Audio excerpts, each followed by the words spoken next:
Hello everyone. Today is day 4 of the Celtic Saints, and today we're looking at St. Teilo. We're also considering Paul's letter to the Romans, chapter 16, verses 1 to 16. St. Teilo is almost unknown today, and in his time we're told he was the most revered holy man in Wales. Today we're encouraged to consider how we want to be remembered.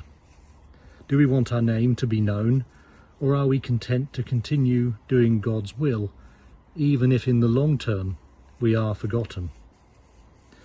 Paul concludes his letter to the people of Rome in his usual way, with a series of greetings. In Romans 16, verses 1, Paul commends Phoebe and greeted his co-workers.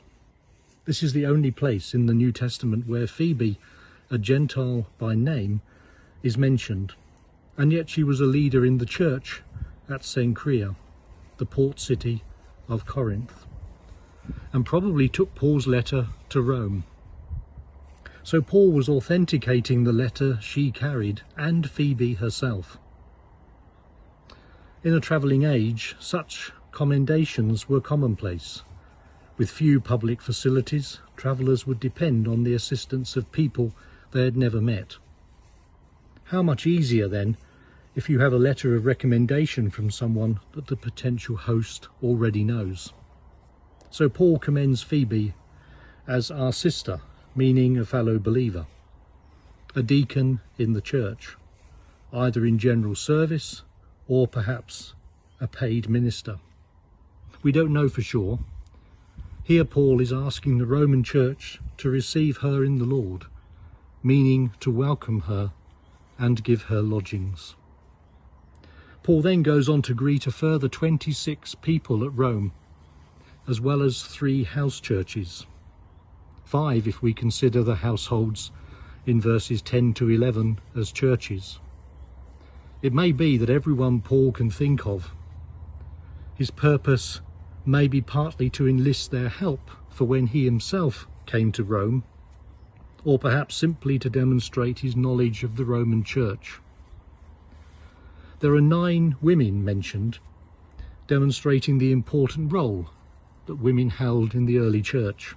Phoebe the deacon, Eunia the apostle, possibly the wife of Andronicus, Priscilla the co-worker, who Paul first met in Corinth after she'd been expelled by Emperor Claudius in AD 49. If you know Paul's letter to the Corinthians, she was with Aquila, who is also mentioned there. Then as well there's Mary, Tryphena and Tryphosa and Persis, all who are said to work hard in the Lord. We know nothing of these people apart from just the mention that Paul is making here in his letter. Most of the 25 names, one is simply called Rufus's mother, are from the class of slaves, freedmen and craftsmen, the lower classes. They're not described as leaders, perhaps with the exception of Urbanus in verse 9. Instead, they depict people in the church that Paul either knew or had heard of. There's Ampliatus, there's Apelles, the household of Aristobulus, Herodian, the household of Narcissus. I could go on, but the point here is that Paul's ministry and the development of the early church depended so much on many people who we know little or nothing about. Apart from these names that I've called out, there are many more who won't be mentioned at all, who we do not know about. The silent majority who work hard for the Lord.